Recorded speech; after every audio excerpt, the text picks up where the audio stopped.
wa akhwati al-karimat yang saya cintai dan saya muliakan, rahimani wa rahimakumullah. Kita bersyukur kepada Allah yang telah mempertemukan dan mengumpulkan kita di rumah yang mulia ini di atas undang-undang dasar kita, radina billahi rabba wa bil islami dina wa bi Muhammadin sallallahu alaihi wasallam nabiyyan wa rasula.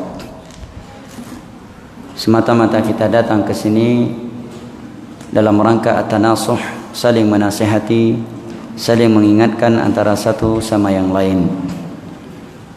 Semata-mata untuk merealisasikan firman Allah, wa dzakir fa inna dzikra tanfa'ul mu'minin wa ta'awanu 'alal birri wat taqwa wa la ta'awanu 'alal itsmi wal 'udwan.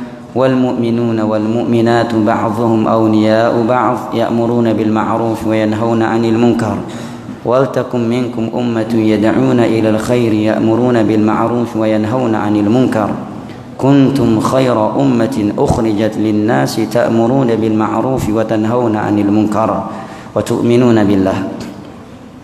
Dan juga sebagai bentuk merealisasian terhadap hadis Nabi sallallahu alaihi wasallam yang diriwayatkan oleh Imam Muslim dari Jarir bin Abdullah Al-Bajali radhiyallahu anhu. Beliau menyatakan, bay'ana Rasulullah sallallahu alaihi wasallam ala iqamis shalah wa ita'iz zakah wan nushi li kulli muslim. Kami telah membaiat Rasulullah sallallahu alaihi wasallam untuk senantiasa menegakkan salat, menunaikan zakat, dan untuk senantiasa memberi nasihat kepada setiap individu muslim. Ikhwani al-kiram wa akhwati al-karimat, rahimani wa rahimakumullah. Sesungguhnya dari jauh hari sebelum Rasulullah sallallahu alaihi wasallam wafat, beliau telah memperingatkan akan fitnah-fitnah yang akan bermunculan di akhir zaman. Di akhir zaman. Bahkan telah datang riwayat-riwayat yang sahih bahwa Nabi menyebutkan apabila sebuah pintu itu terbuka maka akan bermunculan berbagai penyimpangan. Ketika mendengar demikian maka Umar bertanya kepada yang menyampaikannya, yaitu Hudzaifah bin al-Yaman radhiyallahu anhu, apa yang dimaksud oleh Nabi dengan pintu tersebut? Maka Hudzaifah menjawab, yang dimaksud oleh Nabi dengan pintu tersebut adalah Anda wahai Umar. Artinya setelah wafatnya Umar, berbagai penyimpangan di dalam agama itu muncul, dan itu fakta. Setelah terbunuhnya setelah terbunuhnya Umar, muncullah firqah Khawarij yang memberontak kepada Utsman bin Affan, yang membunuh Utsman bin Affan, yang memberontak kepada Ali bin Abi Thalib dan membunuh sahabat Nabi yang Amirul Mukminin, menantu Rasulullah, sepupunya Rasulullah, Ahlul Bait, Ali bin Abi Thalib. Yang membunuhnya adalah mereka orang-orang yang hafiz Al-Quran, 30 juz, ahli salat malam, ahli puasa, berpenampilan sunnah juga, ya. Abdurrahman bin Muljim, ahli ibadah. Maka mengulang mudzakarah tentang hadis-hadis Nabi sallallahu alaihi wasallam tentang fitnah akhir zaman amatlah penting bagi kita semua, terkhusus kita yang sedang hidup di akhir zaman. Dengan bahasa anak muda sekarang apa? Zaman now. Ya. Betul? Ya, baik. Terkhusus kita yang sedang hidup di zaman now ini. Di akhir zaman. Dan sebelumnya secara umum atau referensi dalam pembahasan ini sangatlah banyak, di antaranya Sahih Bukhari. Sahih Bukhari, di sana ada sebuah kitab yang beliau berikan judul dengan Kitabul Fitan. Ya, Kitabul Fitan. Di sana beliau kumpulkan hadis-hadis Nabi sallallahu alaihi wasallam dari Asma, dari Abu Hurairah, dari Abdullah bin Mas'ud, dari Abu Sa'id Al-Khudri radhiyallahu an, dari Abu Musa Al-Asy'ari radhiyallahu an, dan dari beberapa sahabatnya Nabi yang lainnya tentang hadis-hadis seputar akhir zaman. Ya, dan juga di dalam hampir seluruh kitab ummahat hadis, Ummahatus Sittah, di dalamnya ada pembahasan fitan. Fitan adalah jamak dari kata fitnah. Fitnah memiliki beberapa makna dalam bahasa Al-Quran, namun secara umumnya adalah segala sesuatu yang dapat menyibukkan dan menjauhkan serta melalaikan seseorang dari agama Allah, dari Allah. Itu makna fitnah secara umum. Di dalam sebuah hadis yang diriwayatkan oleh Al-Imam Al-Bukhari dari sahabat Abu Hurairah radhiyallahu anhu, Nabi sallallahu alaihi wasallam bersabda, "Yataqarabu az-zaman wa yanqusul 'amal wa tadhharu al-fitan wa yulqa ash-shuh wa yakthuru al-harj." Qila wa mal haraj ya Rasulullah? Qala al-haraj al-qatl al-qatil. Nabi sallallahu alaihi wasallam menyatakan, sesungguhnya di akhir zaman, zaman itu semakin taqarub, semakin dekat. Para ulama menerangkan, di antaranya Al-Hafidz Ibnu Hajar Al-Asqalani dalam Fathul Bari ketika mensyarah hadis ini, menerangkan bahwa kalimat yataqarabu zaman, zaman semakin dekat, adalah satu dari dua makna. Yang pertama adalah kurang berkah, waktu kurang berkah, dan itu kita rasakan. Jangankan kita membandingkan waktu zaman ini dengan zamannya Nabi dan para sahabatnya, mungkin dengan waktu 50 tahun yang lalu saja sudah berbeda, ya kan? Ya. Sebagai contoh nih, ya. Mungkin mudah-mudahan tidak ada yang tersinggung. S1 zaman sekarang dengan S1 zaman dulu, beda nggak kapasitasnya? Hah? Beda, ya kan? Orang dulu mungkin S1-nya selesai dengan mesin ketik, tek tek tek tek buat skripsinya, ya, kemudian ngantri lagi. Sedangkan zaman sekarang ada Syekh Google, ya kan? Ya, keberkahan waktu ini baru perbandingan 10, 20, 30 sampai 50 tahun yang lalu. Belum lagi dengan kita bandingkan waktunya kita dengan waktu di zamannya salaf. Imam Syafi'i sudah hafal Al-Quran di umur 7 tahun, hafal dan paham. Umur 9 tahun sudah hafal Muwatta Imam Malik. Umur 11 tahun sudah menjadi mufti tingkat internasional. Umur 11 tahun sudah dijadikan mufti tingkat internasional. Keberkahan waktu. Sebagai ulama salaf dalam satu malam selesai mengkhatamkan 30 juz Al-Quran dalam salat saja. Keberkahan waktu. Makna yang kedua, dari mana sabda Nabi sallallahu alaihi wasallam yataqarabuz zaman, masa semakin dekat adalah secara hissi. Memang perputaran waktu sudah semakin cepat. Hal ini ditunjukkan oleh hadis Nabi yang diriwayatkan oleh Imam At-Tirmidzi, dihasankan oleh Imam Ibnu Hajar Al-Asqalani dalam Fathul Bari ketika beliau menjelaskan hadis di atas tadi, dari sahabat Abu Hurairah radhiyallahu anhu. Nabi sallallahu alaihi wasallam bersabda, "La taqumus saa'ah hatta yataqaraba az-zaman. Fatakunu sanatu kasyahr, wa yakunu syahru kal usbu', wa yakunu al-usbu' kal yawm, wa yakunu al-yawm kas-saa'ah, wa takunu as-saa'atu kahtiraqis sa'afah."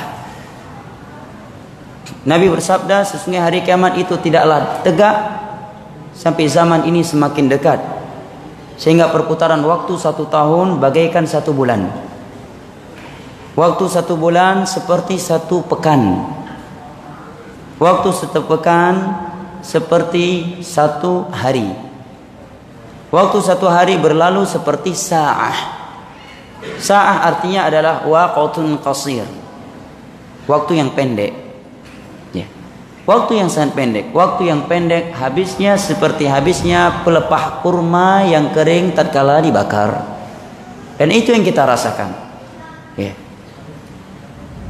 Tiba-tiba sudah malam lagi, tiba-tiba udah pagi, tiba-tiba malam lagi, tiba-tiba udah pagi, tiba-tiba sudah man rabbuka wa man dinuka wa man nabiyuka. Perputaran waktu yang sangat cepat. La taqumus saa'ah hatta yataqaraba az-zaman. Fatakunu sanatu kasyahr, wa yakunu syahru kal usbu', wa yakunu al-usbu' kal yawm, wa yakunu al-yawm kas-saa'ah, wa takunu as-saa'atu kahtiraqis sa'afah. Ini makna, 2 makna untuk kalimat Nabi SAW di awal hadis yang sedang kita bahas. Kita kembali kepada hadis tersebut. Nabi menyatakan di akhir zaman masa ini semakin yataqarab, dengan 2 makna di atas tadi. Yang kedua, kemudian Nabi menyebutkan tanda akhir zaman wa yanqusul amal. Amalan itu sudah semakin berkurang.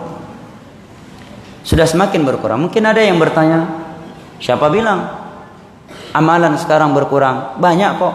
Bahkan saking banyaknya ada yang zikir 1000-an. Sekali satu majelis ada zikir 3000. Kalau kami di beberapa daerah ada istilah zikir 3000, ya. Zikir 1000. Enggak tahu di sini ada enggak? Ya, untuk zikir 1000 dia berikan tuh Allah. Untuk beli sayur di pasar aja 10.000 dia beli. Sebagian orang. Taib ya. Semangat ibadah syiar-syiar Islam hidup luar biasa kok. Siapa bilang amalan sedikit? Perlu kita ketahui di dalam Islam sebuah amalan itu dikatakan amalan yang saleh bernilai ibadah di sisi Allah apabila memenuhi 2 syarat. Yang pertama ikhlas karena Allah Subhanahu wa taala, semata-mata mengharap pahala dari Allah. Hal ini Allah terangkan dalam sekian ayat dalam Al-Quran. Qul inna salati wa nusuki wa mahyaya wa mamati lillahi rabbil alamin. Inna a'tainakal kautsar fasalli li rabbika wanhar. Fa'budillaha mukhlishan lahuddin. Fa'budillah mukhlishan lahuddin. Beribadahlah engkau kepada Allah dengan ikhlas. Wa ma umiru illa liya'budullaha mukhlishina lahuddin. Huna wa ma umiru illa liya'budullaha mukhlishina lahuddin. Dalam mereka diperintahkan kecuali untuk beribadah dan mengikhlaskan ibadah tersebut kepada Allah. Faman kana yarju liqa'a rabbi falyamal 'amalan shalihan wa la yusyrik bi'ibadati rabbih ahada. Akhir dari surat apa? Al-Kahfi. Ini hadiah nih dari yang baru pulang haji. Mas Agung lagi pulang haji. Mudah-mudahan menjadi haji yang mabrur. Hadiah dari haji. Siapa namanya? Arif. Masya Allah. Semoga menjadi arif fiddin. Wayak. Dari mana tadi pemasang kita? Sam'ahan. Ayat Al-Kahfi. Allah menyatakan barang siapa yang berharap untuk bertemu dengan Rabbnya maka hendaknya dia beramal soleh. Perintah Allah apa? Melakukan amal soleh, bukan sekedar amal. Wala yusyrik bi'ibadati rabbi ahada, dan jangan dia menyekutukan Rabbnya dengan seseorang pun. Ini syarat yang pertama, keikhlasan. Bahkan di dalam hadis qudsi Allah menyebutkan dalam hadis riwayat Imam Muslim pada hari kiamat orang-orang yang beribadah tidak ikhlas karena riya, ya. Allah memanggil mereka, izhabu ila man turauna fihim. Silakan kalian pergi kepada orang-orang yang dahulunya kalian beribadah riya karena mereka. Apakah kalian mendapatkan balasan dari mereka? Ya. Kemudian Allah menyatakan faman asyraka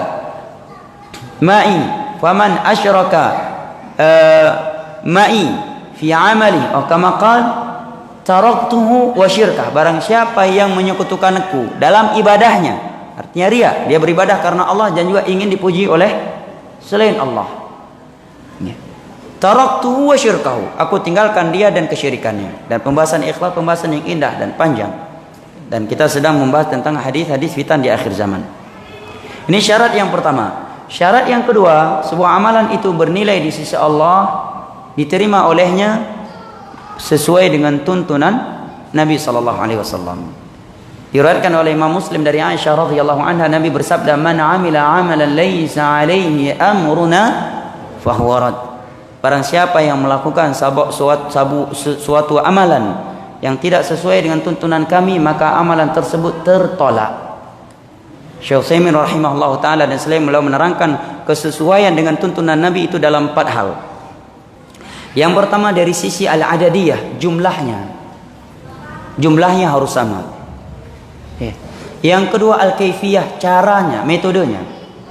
Yang ketiga az-zamaniyah, dari sisi waktunya. Yang keempat al-makaniyah, dari sisi tempatnya. Ini 4 hal harus sesuai dalam beribadah. Harus sesuai dengan tuntunan Rasulullah sallallahu alaihi wasallam. Apabila suatu amalan tidak dibangun di atas 2 prinsip ini, 2 syarat ini tidak akan bernilai di sisi Allah dan akan menjadi debu yang berterbangan. Allah berfirman, wa qadimna ila ma 'amilu faj'alnahu haba'an manthura. Kami kumpulkan ibadah-ibadah yang telah mereka lakukan, kemudian kami jadikan debu yang berterbangan. Amalan yang tanpa ikhlas menjadi amalan syirki. Yang syirik, ima syirik kecil yaitu riya sum'ah, atau syirik besar. Sedangkan ibadah bi ghairi sunnah, yang tidak sesuai dengan sunnah Nabi, maka dia al-amalul bid'i. adalah amalan yang baru, yang bid'ah, yang tidak ada tuntunan dari Nabi sallallahu alaihi wasallam.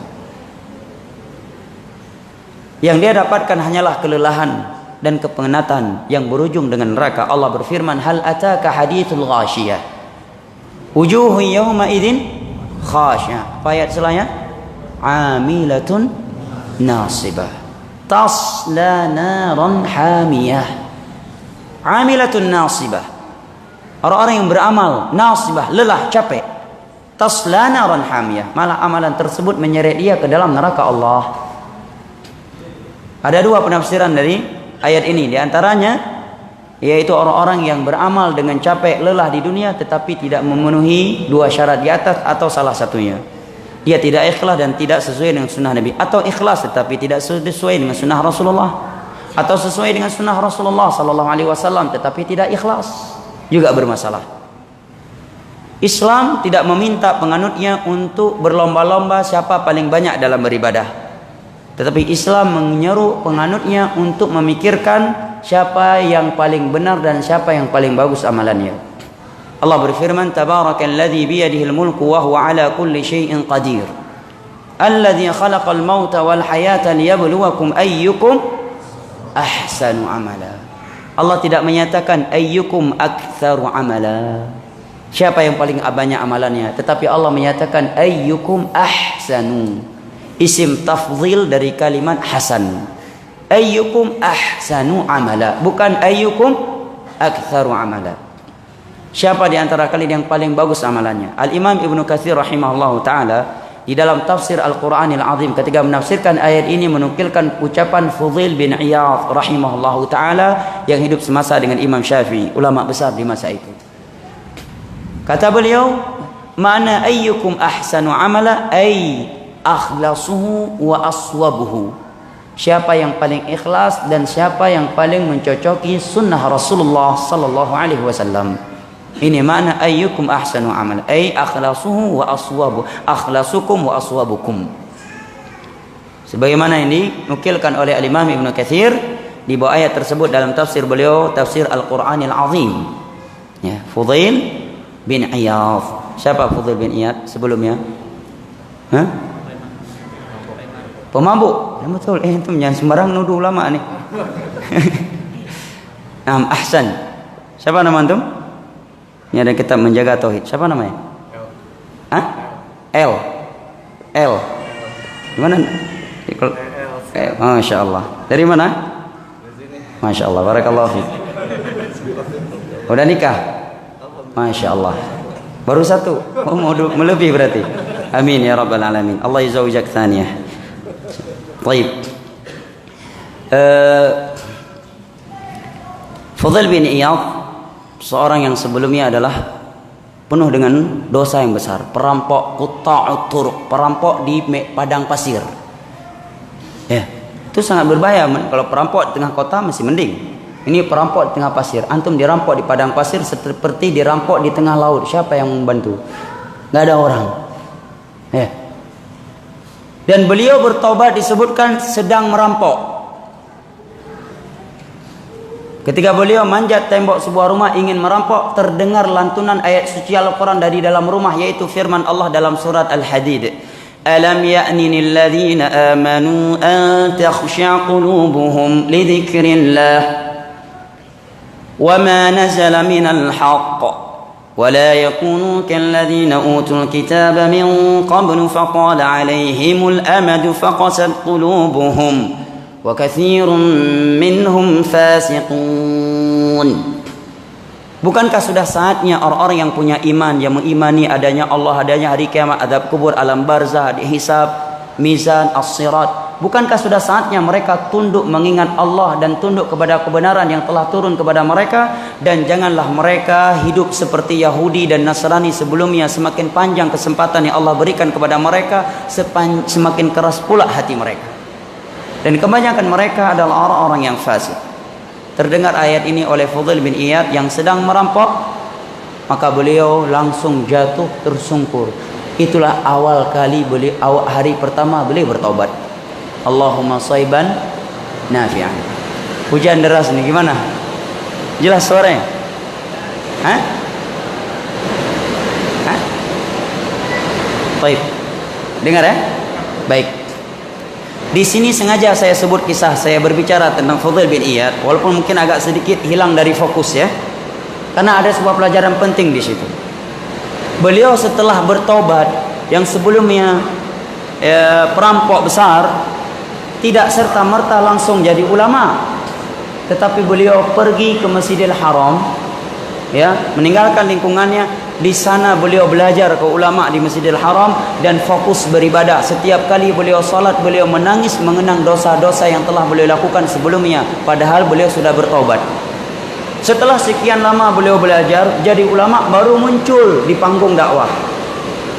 Jelas ya? Jadi nggak ada ulama di masa itu.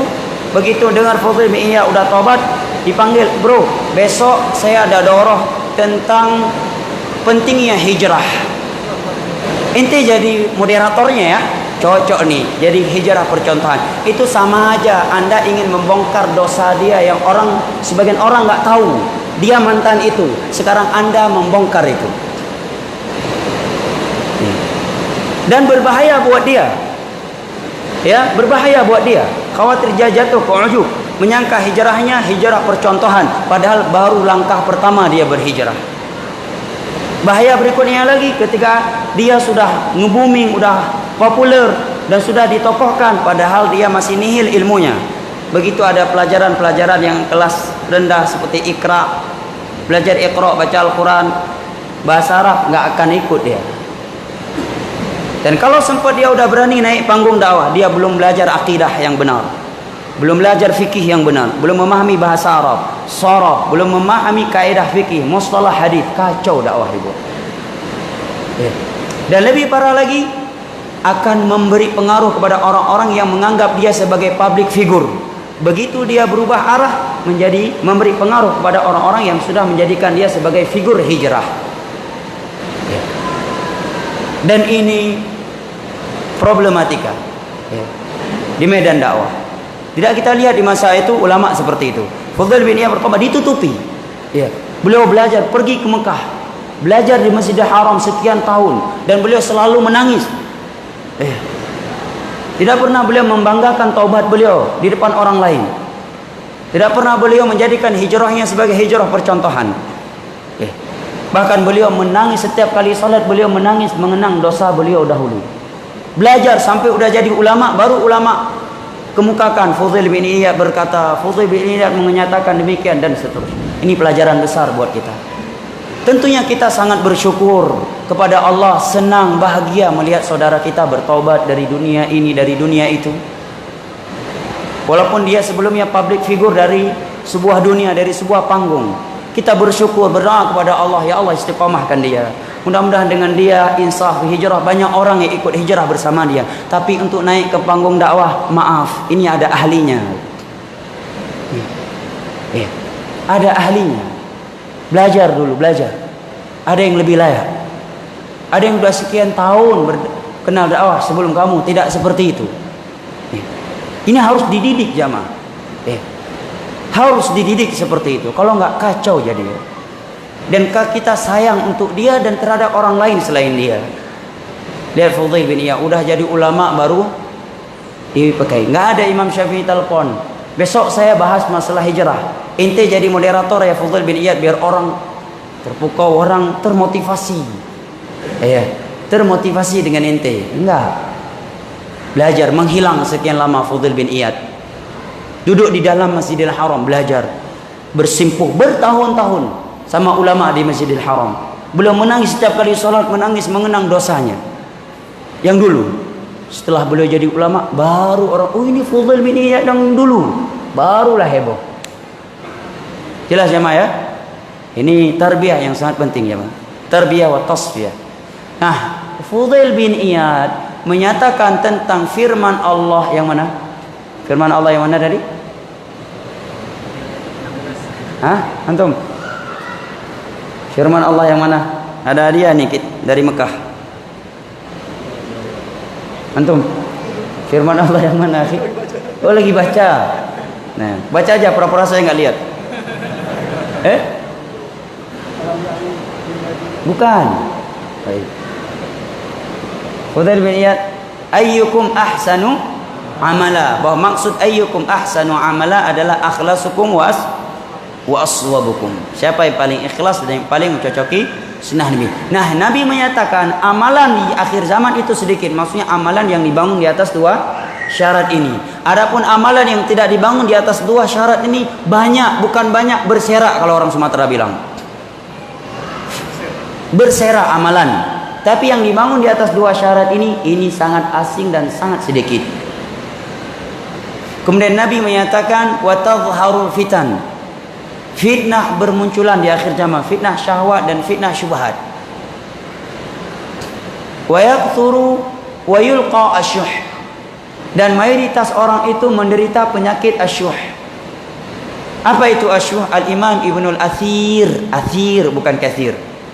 Tafsir dalam muat tafsir ulama, Imam Ibnul Athir ahli bahasa, memiliki banyak kitab yang menerangkan kalimat-kalimat sulit dari hadis-hadis Nabi. Imam Ibnul Athir, beliau menyatakan syuh itu adalah semangat ambisi yang sangat tinggi dalam mengumpulkan dunia sekalipun dengan cara-cara yang bertentangan dengan hukum Allah dan tidak menginfakkannya di jalan Allah. Itu asyuh. Maknanya lebih dalam daripada makna al-bukhul, pelit. Syuh lebih parah dan lebih dalam. Ambisi yang sangat tinggi dalam mengejar dunia walaupun dengan cara-cara yang bertentangan dengan hukum Allah, mengorbankan hak orang lain, syuh. Nah, mayoritas manusia di akhir zaman memiliki penyakit syuh ini. Dan Allah berfirman, "Wa may yuqa syuhha nafsihi fa ulaika humul muflihun." Barang siapa yang dibersihkan oleh Allah dari sifat syuh, maka dia orang-orang yang bahagia dunia akhirat. Yang berikutnya Nabi menyatakan di akhir zaman wa yakthurul haraj. Banyak terjadi al-haraj. Apa itu al-haraj ya Rasulullah? Tanya para sahabat Nabi. Maka Nabi menjawab al-qatlul qatl, pembunuhan sesama kaum muslimin. Ini banyak terjadi apa enggak? Banyak. Hanya gara-gara rebutan parkir mobil, sebagian kaum muslimin saling berantem, saling bunuh membunuh. Bahkan ada yang membunuh saudara-saudara hanya gara-gara masalah warisan. Saling bunuh membunuh hanya karena tender proyek. Hanya dikarenakan perkara-perkara dunia yang la ta'dilu 'inda Allah janah ba'udah, yang tidaklah lebih bernilai di sisi Allah daripada satu sayapnya nyamuk. Ini al-haraj. Ini yang diberitakan oleh Rasulullah di atas sudah terjadi belum? Sudah, jemaah. Inilah akhir zaman. Diriwayatkan pula oleh Al-Imam Ibnu Majah dengan sanad yang disahihkan oleh Al-Imam Al-Albani dalam Sunan Ibnu Majah pada pembahasan al-fitan dari sahabat Abu Hurairah radhiyallahu anhu. Nabi bersabda, "Sata'ti 'alan nas sanawat khadda'at yusaddaqu fiha al-kadhib wa yukadzabu fiha as-sadiq wa yusaddaqu wa yu'tamanu fiha al-kha'in wa yukhawwanu fiha al-amin wa yatakallamu fiha ar-ruwaybidah." Qalu, "Wa ma ar-ruwaybidatu ya Rasulullah?" Qala ar-rajulu taffih yatakallam fi amril 'ammah. Nabi menyatakan akan datang sebuah masa yang penuh dengan pemutarbalikan fakta. Yang jujur dikatakan dusta, yang dusta dikatakan jujur, yang benar dikatakan salah, yang salah dikatakan benar. Pengkhianat dikatakan orang yang amanah, seorang yang amanah dikatakan pengkhianat. Ketika masa sudah seperti itu, si Ruwaybidah banyak berbicara. Ini dua hal yang saling bertemu. Kapan muncul si Ruwaybidah? Ketika zaman sudah seperti itu. Ketika zaman sudah seperti itu, si Ruwaybidah bermunculan. Siapakah Ar-Ruwaybidah ya Rasulullah? Tanya para sahabat. Maka Nabi menjawab, "Ar-rajulu taffih yatakallam fi amrin 'ammah." Seorang yang taffih. Taffih kata ulama yang mensyarah hadis ini, ai haqir, rendah, hina. Dan seorang di dalam Islam tidaklah hina kecuali dikarenakan jauhnya dia dari agama Allah, dari memahami agama Allah. Karena Allah berfirman, "Inna akramakum 'indallahi atqakum." Dan ilmu adalah sumber takwa. Jelas ya? Artinya dia nggak punya ilmu tetapi berbicara tentang keumuman urusan kaum muslimin. Apa keumuman urusan kaum muslimin? Masalah agama. Masalah agama sekecil apapun dimanapun kita berada, kita telah mewakili seluruh kaum muslimin di dunia. Karena agama Islam agama yang universal. Kita berbicara agama di sini berarti kita telah mewakili, kita telah berbicara tentang agama seluruh muslim yang ada di dunia saat ini. Karena Islam agama yang universal. Al-Quran, hadis dengan pemahaman para sahabat Nabi, rahmatan lil alamin, untuk seluruh manusia. Inna arsalnaka lin-nasi basyiran wa nadhira. Ma min yahudiyyin wala nasraniyyin yasma'u bi thumma la yu'minu bi illa kana min ashabin nar. Ya ayyuhalladzina amanu ittabi'u ma unzila ilaikum min rabbikum wa la tattabi'u min dunihi qalilan ma tatadhakkarun. Universal. Berbicara tentang agama, masalah-masalah besar. Siapa itu? Ar-Ruwaibidah. Dalam keadaan dia nggak mumpuni. Apalagi di zaman kita ini, zaman now. Yang penting forwardnya banyak, udah. Popularitas ada, jadi ustadz. Ya kan? Jadi dai.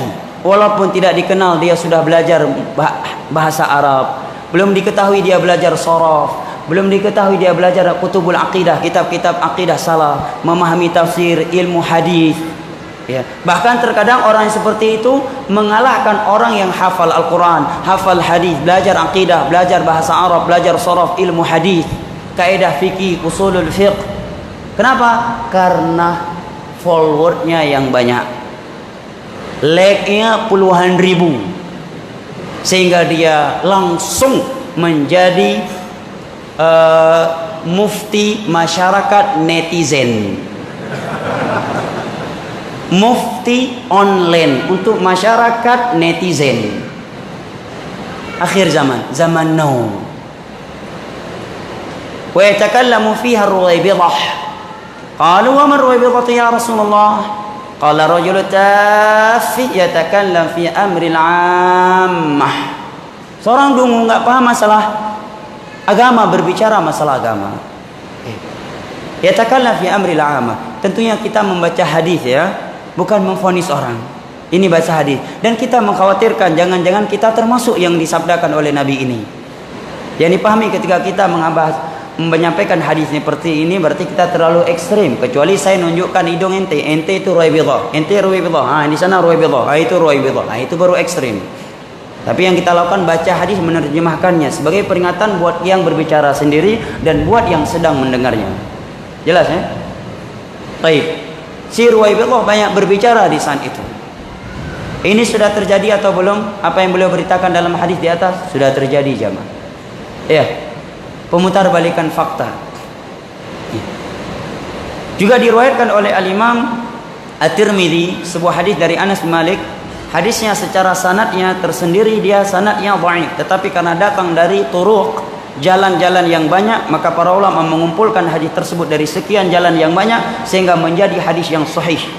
Bahwa Nabi SAW bersabda, "Sayati 'alan nasi zamanun as-sabiru fihim 'ala dinihi kal qabidhi 'alal jamr lil 'amil al-wahid minhum ajru 50 rajula qalu rajulan 50 rajulan minhum minna qala bal minkum." Nabi menyatakan akan datang suatu zaman nanti di mana orang yang menggenggam agamanya, berpegang teguh di atas agamanya, mengikuti Al-Quran, mengikuti sunnah Rasulullah dengan pemahaman para sahabat Nabi yang telah disampaikan oleh para tabi'in, tabi'ut tabi'in, yang telah disampaikan oleh 4 imam mazhab. Berpegang teguh di atas agama rasanya seperti menggenggam bara api. Ini sudah antum merasakan atau belum? Kalau belum berarti masih sunnah ele-elean, sunnah lebay bin alay. Kalau kita benar-benar berpegang teguh di atas sunnah Rasulullah di akhir zaman, Nabi katakan kal qabidhi 'alal jamar, seperti menggenggam bara api. Itu kita rasakan. Terkadang kita menerapkan sesuatu yang itu bagian dari Islam. Tidak ada yang dirugikan dengan amalan kita itu, tapi ribut orang yang risih. Contohnya jamaah, jenggot. Rugi nggak orang kita pelihara jenggot? Enggak kan? Jenggot juga tumbuh sendiri. Bukan kita buat tumbuh, akhirnya tumbuh. Karena yang diperintahkan dalam agama membiarkan jenggot. Bahasa Nabi ahfu syawarib wa'ful luha. Bersihkan kumis, biarkan jenggot. Jadi jenggot dibiarkan. Ya, jangan salah nerjemahkan. Kalau kita terjemahkan tumbuhkan jenggot, berarti ada anjuran beli produk-produk yang bisa mengeluarkan jenggot. Jelas ya? Jadi yang nggak punya jenggot nggak usah lah beli produk apa? Produk ini, produk itu. Dioles-oles supaya keluar jenggotnya. Kan sunnah Ustaz. Itu dikatakan sunnah butuh dalil, walaupun kita nggak menyatakan itu terlarang. Jelas ya?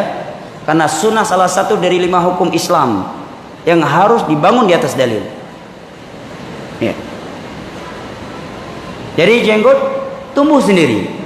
Ya, kita biarkan karena Nabi yang memerintahkan untuk membiarkan. Nabi berjenggot, 4 khulafa rasyidin berjenggot, mayoritas para sahabat Nabi berjenggot, 4 mazhab berjenggot dan mereka sepakat tentang jenggot. Tapi menjadi aneh sekarang, ya kan? Menjadi aneh. Padahal jenggot tumbuh sendiri dan nggak ringan, kecuali jenggot kita ya sampai ke jalan sehingga orang nggak bisa jalan gara-gara jenggot kita. Itulah lah ya orang tersinggung, marah, nggak suka ya kan. Tapi nggak suka orang. Banyak yang sensitif dengan jenggot. Padahal jenggot tumbuh sendiri. Tapi sebaliknya orang yang memelihara kumis nggak aneh. Jenggotnya dicukur, kumisnya dibiarkan sampai panjang sehingga sebagai mereka kumisnya sudah seperti pisang goreng hangus. Nggak aneh. Nggak ada yang menganggapnya aneh. Tidak ada yang menjadikan itu sebuah hal yang penampilan yang tidak baik.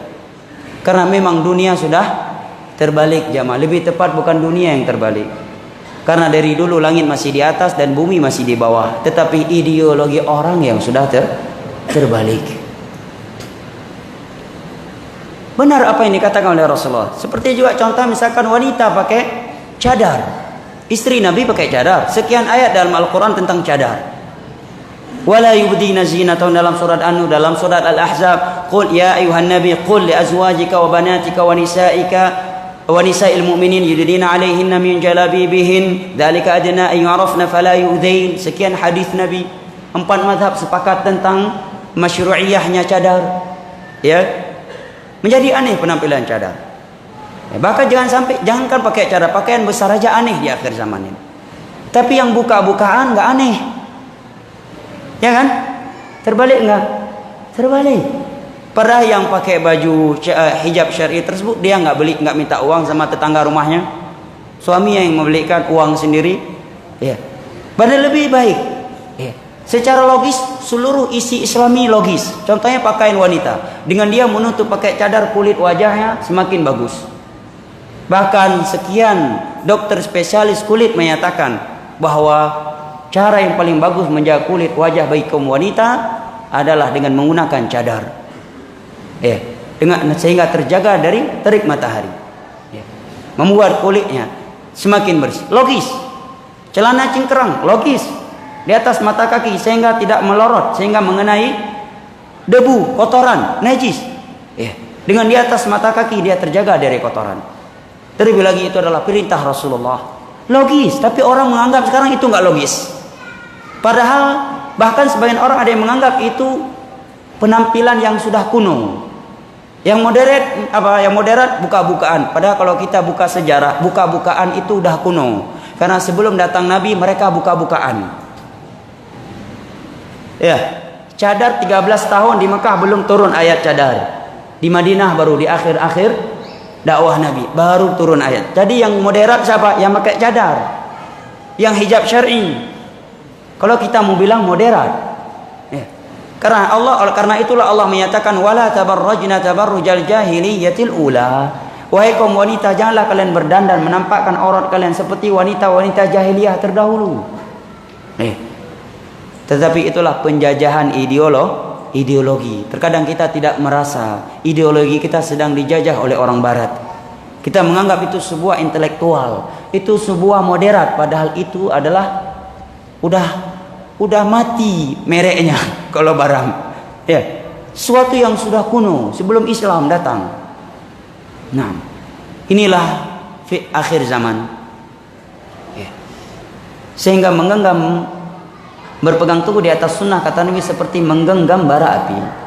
Dan orang yang bisa teguh di atas sunnah Kata Nabi, pahalanya satu orang dari mereka dalam melakukan sebuah ibadah itu seperti pahala 50 orang. Para sahabat bertanya, 50 orang perbandingan mereka atau 50 orang perbandingan kami ya Rasulullah? Nabi menjawab, bal minkum, bahkan 50 orang perbandingan kalian. Kalau dia mampu melakukan sebuah ibadah yang sama dengan ibadah yang dilakukan oleh para sahabat Nabi, dia mendapatkan pahala seperti 50 para sahabat Nabi yang melakukannya. Rahmat Allah begitu luas untuk umat Islam ini. Ya, begitu luas. Keutamaan Allah yang sangat besar. Karena lingkungan dia yang tidak mendukung dia untuk beramal. Berbeda di zaman awal-awal, di zaman Nabi, apalagi di akhir-akhir Madinah. Ya, di zamannya Khulafaur Rasyidin, lingkungan mendukung. Dia keluar rumah yang dia lihat Rasulullah, Abu Bakar, Umar, Utsman, Ali, sehingga dia ingat kepada Allah. Nah, kalau kita terkadang di sebagian lingkungan, kita maju ke depan jumpa Abu Lahab, mundur ke belakang Abu Jahal, lihat ke kanan Abu Nawas, lihat ke kiri, Masya Allah, Ruwaibidah, nggak mendukung. Ya, di sini pintu maksiat, di situ pintu maksiat, di sini pintu maksiat, di sini pintu maksiat, di sini pintu syubhat, di sini pintu syubhat, di sini pintu syubhat, di sini pintu syubhat. Kalau dia bisa istiqamah, pahalanya dalam melakukan ibadah tersebut seperti 50 orang para sahabat Nabi. Lagi enak-enak ngopi, azan, Allahu Akbar, Allahu Akbar, mau bangkit. Nah, di sini teruji imannya. Ya, kalau dalam masjid semua orang kuat imannya. Memang ya Ustaz, sunnah itu seperti menggenggam bara api. Aplikasinya mana? Ketika di warung kopi ini, masjid samping, azan, mau bangkit, kata teman-teman, kami juga mau masuk surga, tunggu aja bentar, nanti aja kita sholat. Waduh, nggak enak nih. Dibilang sok alim, dibilang sok soleh, mau pergi ke masjid aja malu. Gimana coba orang sekarang? Masuk ke diskotik nggak malu. Akhir zaman. Kalau dia bisa mengamalkan ibadah tadi dalam kondisi lingkungan seperti itu di sekitarnya, maka pahala dia seperti 50 para sahabat Nabi yang melakukannya. Di lingkungannya mencela, menganggap merendah, jenggot, celana cingkrang, dan dia dah tahu ayat-ayatnya, hadis-hadis Nabi dalam masalah itu, tetap dia terapkan pada ujiannya luar biasa, maka pahalanya seperti 50 orang sahabat Nabi yang melakukan hal yang sama. Namun di sini ada faedah penting yang ingin saya sebutkan agar tidak salah memahami hadis di atas, bahwa Imam Ibnu Hajar menegaskan bahwa penyebutan pahalanya seperti 50 orang para sahabat Nabi tidak menunjukkan dia lebih afdal dari para sahabat Nabi, karena penyebutan pahala lebih besar tidak melazimkan lebih mulia dari yang melakukan. Karena keutamaan bertemu dengan Nabi, beriman kepada beliau, kemudian mati di atas keimanan kepada beliau, itu sebuah keutamaan yang tidak bisa disaingi oleh orang-orang yang datang setelah mereka. Oleh karena itu ketika ada yang bertanya kepada Imam Ahmad, mana lebih afdal antara Umar bin Abdul Aziz, seorang raja yang sangat saleh, dengan Muawiyah, maka beliau menjawab, satu butir debu yang menempel di hidung Muawiyah ketika berjihad bersama Nabi itu tidak bisa disaingi oleh seluruh ibadah Umar bin Abdul Aziz. Keutamaan suhbah, bertemu dengan Nabi, tidak bisa disaingi oleh orang-orang yang datang setelah mereka. Jelasnya, jadi penyebutan pahala yang lebih banyak tidak menunjukkan dia lebih afdal daripada para sahabat Nabi. Nah, kalau dia bisa istiqamah seperti itu. Karena di dalam hadis yang lain Nabi menceritakan tentang ngerinya akhir zaman. Ya, sampai-sampai beliau bersabda dalam riwayat Imam Muslim dari Abu Hurairah radhiyallahu anhu, Nabi sallallahu alaihi wasallam bersabda, "Badiru bil a'mali fitana." Badiru bil a'mali fitana qata'il lailil muzlim yusbihu ar-rajulu mu'mina wa yumsi kafira wa yumsi mu'mina wa yusbihu kafira yabi'u dinahu bi'aradi minad dunya. Nabi bersabda, hendaknya kalian segera beramal di zaman fitnah, di akhir zaman yang sudah banyak perubahan, yang lingkungan tidak mendukung kalian untuk beramal. Segeralah kalian beramal saleh. Di masa yang penuh dengan fitnah, Nabi gambarkan qata'il lailil muzlim.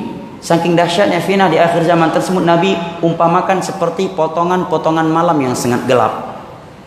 Syubhat yang menyambar-nyambar, pintu syahwat yang terbuka lebar di depannya. Pintu zina terbuka, pintu riba terbuka, pintu khamar, pintu judi, ya, pintu syubhat, ya, syubhat yang menyambar-nyambar, menyuruh kepada akidah-akidah yang menyimpang, sangat dahsyat, bagaikan potongan-potongan malam yang sangat gelap, kata beliau. Saking dahsyatnya fitnah di akhir zaman, Nabi menyatakan yusbih rajulu mu'mina wa yumsi kafira. Ada seseorang di pagi hari dia masih mukmin, di sore harinya udah kafir, udah kufur. Kalimat kufur di sini kata para ulama mencakup dua kekufuran. Kufur kecil, ya, segala bentuk pelanggaran kepada Allah yang tidak mengeluarkan dari Islam. Yang kedua kufur besar yang mengeluarkan dari Islam. Dan kedua-dua ini terjadi. Fakta bukan? Fakta. Ya, bahkan yang dimaksud oleh Nabi dan kufur besar ini lebih kuat. Karena kalau kufur kecil, ya, itu nggak hanya di akhir zaman. Karena maksiat itu juga kufur kecil. Kemudian Nabi menyebutkan ada pula yang di sore hari dia masih mukmin, besok pagi dia udah kafir. Apa sebabnya? Di antara Nabi sebutkan yabi'u dinahu bi'aradi minad dunya. Dia jual agamanya dengan secuil dari dunia ini. Dahsyatnya fitnah akhir zaman. Sampai orang yang di pagi hari masih mukmin, sore harinya dia udah kafir. Dan terkadang itu kita dapatkan. Dulu kita kenal sunnah lewat dia. Dia yang memperkenalkan kita sunnah Nabi. Dia yang mengajak kita ke pengajian. Sekarang dia pula pelaku maksiatnya. Dia pula yang hilang. Di pagi hari masih mukmin kata Nabi, sore hari dia udah kafir. Maka Nabi memerintahkan segera beramal kalau udah masa seperti itu. Ada kesempatan berinfak langsung, jangan ditunda-tunda. Kesempatan belajar manfaatkan langsung. Kesempatan haji, kesempatan umrah, kesempatan melakukan salat sunnah, ya, terapkan, lakukan, jangan ditunda-tunda. Ya. Dan itu kita rasakan. Apalagi fitnah sekarang masuk selalu kemana, ke kantong baju kita, kemanapun kita pergi. Ya kan? Smartphone. Masuk ke masjid dengan sholat sunnah, dengan niat baca Al-Quran sambil nunggu iqamat. Begitu buka HP udah sibuk sama WhatsApp, ketawa ketiwi di grup. Ya, bahkan sebagian orang kita lihat khatib lagi khutbah Jumat, dia sibuk main Facebook. Sibuk sama Facebooknya. Fitnah akhir zaman dia. Nah.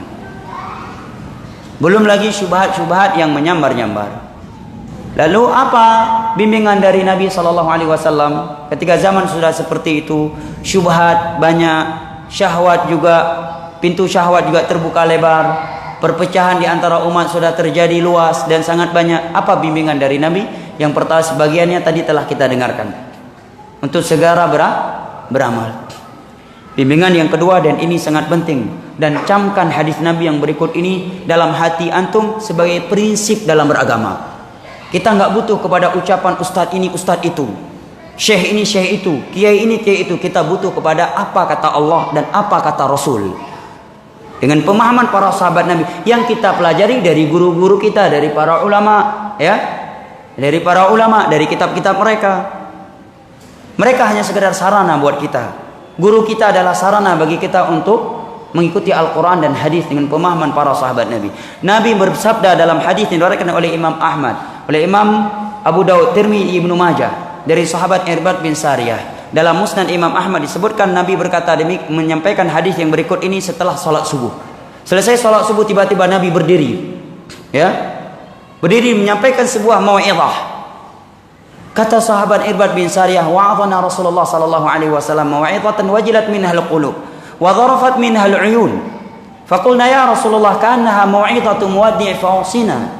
Qala usikum bi taqwallah wa sam'i wa ta'ah wa in ta'ammara 'alaikum 'abdun habashi fa innahu man ya'ish minkum ba'di fasayara ikhtilafan katsira fa 'alaikum bi sunnati wa sunnati al-khulafa'ir rasyidin al-mahdiyyin 'addu 'alaiha bin nawajid wa iyyakum wa muhdatsatil umur fa inna kulla muhdatsatin bid'ah wa kulla bid'atin dhalalah wa kulla dhalalatin fin-nar.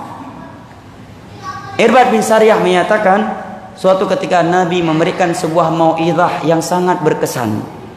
Kami menangis dan hati-hati kami, ya, berdebar. Ya.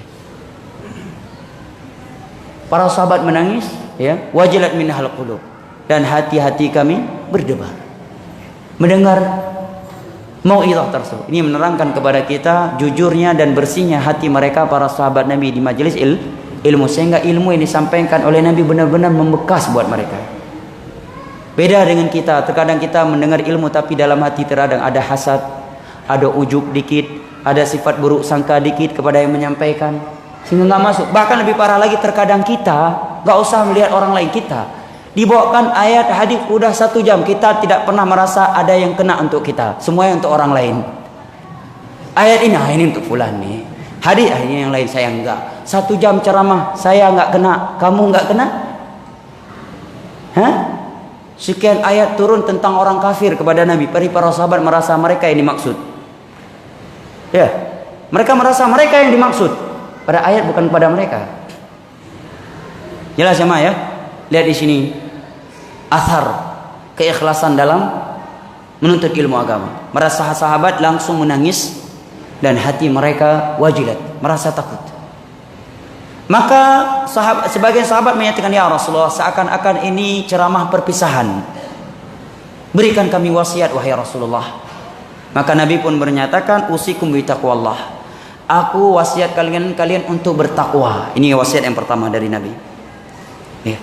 Apa itu takwa? Seorang ulama tabi'in yang bernama Talqun bin Habib rahimahullah menyatakan, at-taqwa an ta'mala bi ta'atillah ala nuri min Allah tarju thawab Allah wa an tatruka ma'siyat Allah ala nuri min Allah takhafu iqab Allah. Takwa itu adalah engkau melakukan sebuah ketaatan atas dasar ilmu agama, bukan meraba-raba, bukan katanya, bukan karena melihat mayoritas orang yang melakukannya. Tetapi karena memang landasan ilmu agama, kamu melakukannya, mengharap pahala Allah. Dan engkau meninggalkan maksiat karena landasan ilmu agama, bukan karena enggak enak melihat fulan, bukan pula enggak enak nanti orang mencela saya karena di kampung saya ini tidak tabu, tidak. Dia meninggalkan sebuah maksiat karena bimbingan ilmu agama, karena dia tahu ada ayat dan hadis yang mengharamkannya, bukan sekedar katanya haram, katanya enggak boleh. Takhafu iqab Allah, karena takut akan adab Allah. Inilah takwa. Dari itu kita memahami bahwa sumber takwa adalah ilmu. Tidak mungkin seorang bisa bertakwa dengan benar tanpa ilmu agama. Dan dalam beragama nggak bisa meraba-raba, nggak bisa saya coba dulu lah, kalau benar alhamdulillah, kalau salah, salah tempatnya surga atau neraka? Bukan neraka juga Ustaz, bukan surga juga. Jadi apa? Bingung namanya itu. Nggak bisa raba-raba. Saya coba dulu lah, mudah-mudahan benar. Kalau salah, setelah dicoba-coba rupanya benar, tetap salah. Kenapa? Karena caranya sudah salah. Karena Allah berfirman, wala taqfu ma laysa laka bihi ilm. Inna sam'a wal basara wal fuada kullu ulaika kana anhu mas'ula. Jangan coba-coba kamu melakukan sesuatu tanpa ilmu. Ilmu itu definisinya kata para ulama, idraku syai' ala ma huwa alaihi idrakan jazima. Mengetahui sesuatu dengan pengetahuan yang mantap. Ya, bukan sekedar raba-raba atau apa kata orang, saya dengar ini baik, bukan itu ilmu. Ilmu karena kita tahu ada ayat, ada hadis, ada ucapan para sahabat Nabi. Itu ilmu. Sesungguhnya pendengaran, penglihatan dan hati itu kelak akan ditanyakan oleh Allah. Kamu mengangkat kedua tangan, ada yang sampai sejajar dengan kedua bahunya. Ketika bertabik, ada yang sejajar dengan dua daun telinganya, ada yang sejajar dengan kepalanya, ada juga yang sudah seperti Spiderman yang mau terbang. Ya, ini semuanya akan bertanggungjawabkan ya di hadapan Allah. Yang mengangkat ini harus tahu apa landasan hukumnya. Yang mengangkat sampai kedua daun telinganya harus tahu landasan hukumnya. Mengetahui dalil dalam beribadah hukumnya fardhu ain. Ya, adapun menghafal dalil itu sebuah kesempurnaan, bukan sebuah kewajiban. Tapi mengetahui dalil sebelum berbuat itu wajib fardhu ain. Sebelum berbuat dia kaji apa dalilnya, mana dasar hukumnya, itu wajib fardhu ain. Wala taqfu ma laysa laka bihi ilm. Inna sam'a wal basara wal fuada kullu ulaika kana anhu mas'ula. Imam Al-Bukhari dalam kitab Sahih menyatakan al-ilmu qabla al-qawli wal amal. Ilmu sebelum berkata dan sebelum berbuat. Beliau mengambil dalil untuk hal ini firman Allah dalam surat Muhammad, fa'lam annahu la ilaha illallah fastaghfir li dhanbika wastaghfir li dhanbik fabada'a bil ilmi qabla al-qawli wal amal. Allah Rasulullah juga bersabda, talabul ilmi fariidatun ala kulli muslim. Menuntut ilmu agama sebuah kewajiban atas setiap individu muslim. Maka mempelajari dalil untuk setiap ibadah yang akan kita lakukan hukumnya fardhu ain. Adapun menghafal dalil itu sebuah kesempurnaan. Enggak semua orang tentunya mampu menghafal dan itu tidak diwajibkan, tetapi itu sebuah kesempurnaan. Bagaimana kita tahu? Pertama, belajar. Cara belajar, baca kitab, ya. Kalau kita mampu baca, di antara caranya adalah bertanya kepada orang yang kita anggap dia berilmu. Fas'alu ahla dzikri in kuntum la ta'lamun. Tapi ada lanjutannya. Ini sangat penting untuk dilanjutkan. Bil bayyinat. Dengan penjelasan yang nyata. Artinya kita bertanya, dia jawab, kita nggak langsung terima kecuali jawabannya nyata, jelas, gamblang di atas dasar yang jelas, yaitu Al-Quran dan hadis. Dengan pemahaman para sahabat Nabi. Fas'alu ahla dzikri in kuntum la ta'lamun bil bayyinat. Tidak semata-mata karena kita fan sama dia langsung kita terima, enggak. Ini pendidikan ulama salaf. Makanya kita diaman terkadang biasa kita diskusi sama guru. Ya, si guru berpendapat iftirash duduk di 2 rakaat, kita murid-muridnya terkadang berpendapat tawarruk. Ini guru berpendapat hadisnya sahih, muridnya yang di halaqah berpendapat dhaif dan dia senang punya murid kayak gitu. Bukan malah marah, senang punya murid seperti itu. Kritis, ilmiah. Bukti para ulama mendidik kita ilmiah adanya salah satu sebagian mazhab dalam Islam. Hambali, Imam Ahmad murid siapa? Imam Syafi'i. Syafi'i murid siapa? Imam Malik. Imam Malik setelah Abu Hanifah. Andai kata kita beragama, apa kata guru kacau, kamu ambil langsung, nggak usah kamu pertimbangkan. Ini saya tidak lahir Hambali, mazhab Hambali, karena beliau muridnya Imam Syafi'i. Menunjukkan kepada kita bahwa pendidikan mereka, metodologi pendidikan mereka adalah pendidikan yang ilmiah, bukan pendidikan dogma. Pendidikan yang ilmiah, bukan dogma. Bukan dogma. Dogma bukan bagian dari pendidikan salaf. Yang berhak mendogma adalah Al-Quran dan hadis.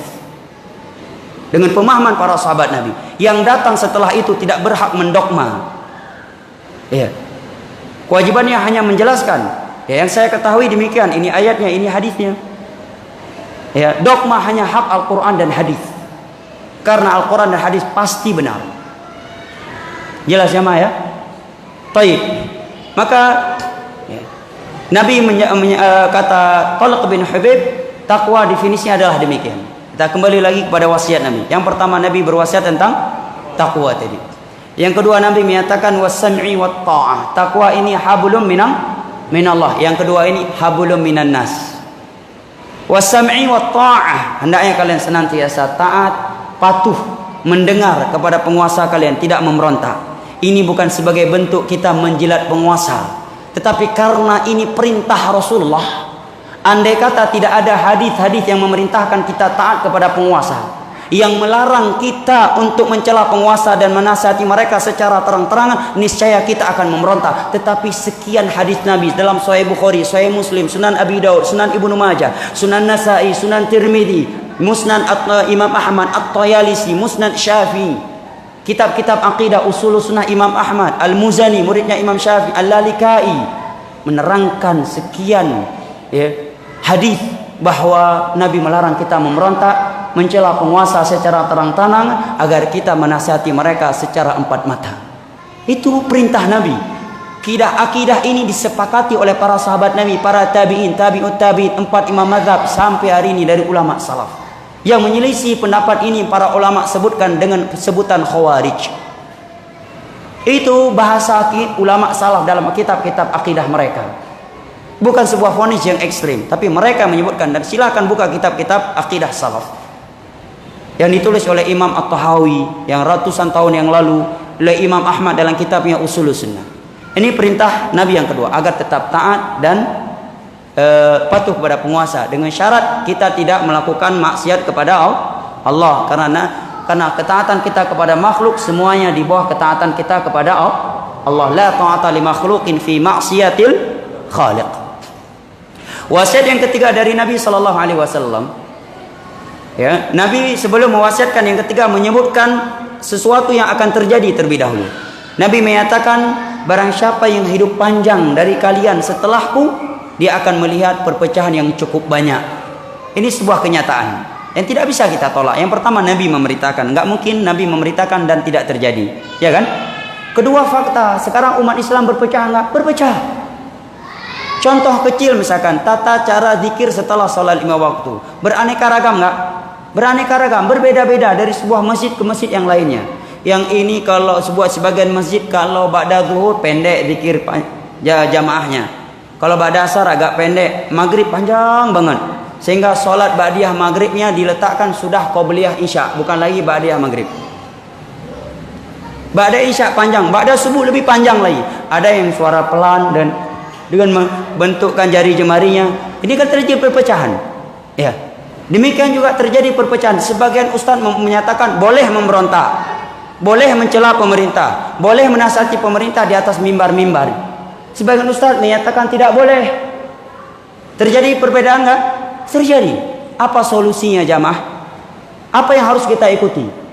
Ya. Mungkin kalau kita tanya kepada orang beraneka ragam jawabannya. Ada yang jawab ikut aja partai ini, ikut aja ormas ini, ikut aja ustaz ini, ikut aja jamaah pengajian ini. Dari Nabi tidak demikian. Dari Nabi, fa'alaikum bisunnati wa sunnatil khulafa'ir rasyidin al-mahdiyyin adzu 'alaiha bin nawajid. Berpegang teguhlah kalian di atas sunnahku dan sunnah para sahabatku khulafa ar-rasyidin yang sudah mendapatkan petunjuk dan bimbingan dari Allah. Gigitlah sunnahku dengan gigi geraham kalian. Maka PR bagi orang yang bingung tadi, saya harus ikut mana nih? Saya bingung, di sini cara zikirnya demikian, di masjid yang lain beda lagi. PR bagi dia apa? Pelajari seperti apa petunjuk Rasulullah setelah sholat 5 waktu. Pelajari bagaimana zikir, kontek zikir dari Nabi. Sudah dapat, gigit itu dengan gigi geraham, tinggalkan yang lain. PR bagi orang yang bingung tentang menyikapi penguasa yang zalim tadi. Yang ini menyatakan boleh mencela, yang ini menyatakan tidak boleh mencela. Pelajari, tanya dalil dari Al-Quran dan hadis dengan pemahaman para sahabat, dengan pemahaman para salaf. Karena kalau tidak kita tambahkan syarat ini, Al-Quran bisa dibuat multi tafsir nanti, bahaya. Yang ini menyeretkan makna ini untuk menguntungkan politiknya, yang ini menyeret untuk memenangkan politiknya sendiri. Tapi ketika kita katakan harus dengan pemahaman para sahabat yang telah disampaikan oleh para tabi'in tabi'ut tabi'in, tersempit jalan buat dia ingin menarik ayat kepada makna yang tidak dipahami oleh para sahabat Nabi. Rupanya setelah dibahas tidak demikian, tidak boleh, harus secara pribadi kita bersabar. Ya. Maka ambil itu, gigit itu dengan gigi geraham. Kamu, kata Nabi, walaupun kamu ditinggalkan. Kata Imam Auza'i, seorang ulama tabi'in, Amirul Mukminin fil hadis, Abdurrahman bin Amr.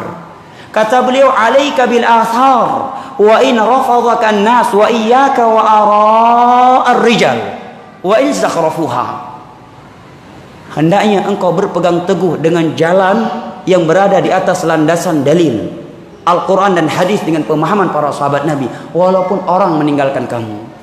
Walaupun sang ustaz tidak pandai berorasi, bahasa Indonesianya kurang beres, kalimat yang mestinya di belakang dia taruh di depan, kalimat yang mestinya di depan dia taruh di belakang. Tetapi materi yang dia sampaikan berdasarkan Al-Quran dan hadis dengan pemahaman para salaf, pegangi itu, kata Amr Auza'i, Imam Auza'i ulama tabi. Walaupun yang hadirnya sedikit, pegangi itu, kata Al-Auza'i. Tetapi sebaliknya, kata beliau, wa iyyaka wa ara'ar rijal, jauhi oleh kamu seruan-seruan yang isinya cuma penurut fulan, menurut ini, menurut itu, kosong dari dasar Al-Quran dan hadis dengan pemahaman para sahabat Nabi. Walaupun nampaknya indah, cukup banyak yang mengikutinya, pandai berorasi yang menyampaikannya. Saking indahnya orasi dia, nasi yang sudah basi bisa berasap kembali.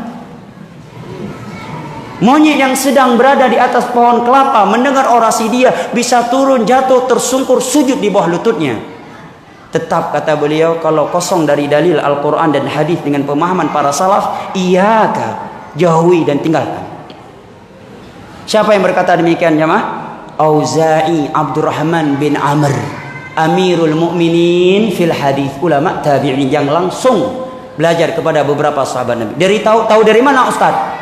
Imam Za'i bilang begitu. Kau udah lama kali gue. Ya jelas dong di kitab. Silakan lihat kitab Ibnu Battal, Imam Lalikai dalam kitab Syarah I'tiqadi Ahli Sunnah. Ya. Dan kitab-kitab ulama salaf yang lainnya. Demikian pesan beliau. Ya. Ini prinsip yang diajarkan oleh Rasulullah di akhir zaman.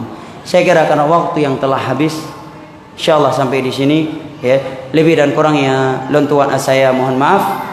Wabillahi taufiq wal hidayah wa sallallahu ala nabiyyina Muhammad wa ala alihi wa sahbihi wasallam. Dan kita memohon kepada Allah sebagaimana Allah telah mengumpulkan dan mempertemukan kita di rumahnya yang mulia ini, agar kembali mengumpulkan dan mempertemukan kita di dalam syurga firdausnya bersama para nabi, para syuhada, para siddiq dan para salihin.